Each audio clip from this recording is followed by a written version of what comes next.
السلام علیکم ناظرین، ڈرامہ سیریل مائری میں جیسا کہ آپ نے دیکھا کہ کس طرح عائشہ سمینہ کے خلاف ہو چکی ہے، کیونکہ سمینہ یہ چاہتی ہے کہ اس کا بیٹا فاخر اس کاروبار کو سنبھالے، لیکن عائشہ اس سے یہ کہتی ہے کہ کیا تم پاگل ہو گئی ہو؟ حبیب کی اتنی ساری محنت ہے اور وہ ظہیر کا بھائی ہے اور فاخر ابھی تک بچہ ہے، یہ کاروبار وہ کیسے سنبھال سکتا ہے؟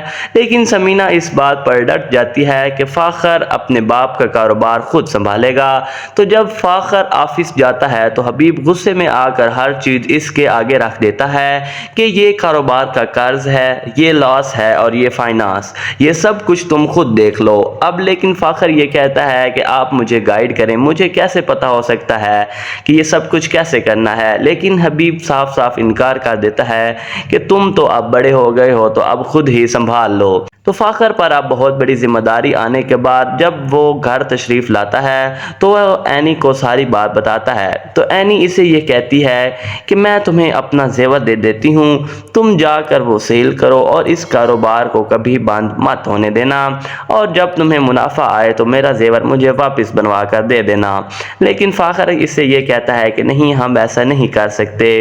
لیکن اینی زبردستی اسے کہتی ہے کہ کچھ نہیں ہوتا، تم زیور رکھ لو، میں اپنی امی سے بات کرتی ہوں۔ تو وہ جب اپنی امی کے پاس بات کرنے کے لیے جاتی ہے تو اس کی ہمت نہیں ہوتی اور وہ جسٹ یہ بول دیتی ہے کہ زیور مجھے دے دیں، فاخر کہہ رہا تھا کہ اب حالات ٹھیک نہیں ہیں تو لاک اپ میں رکھوا دیتے ہیں۔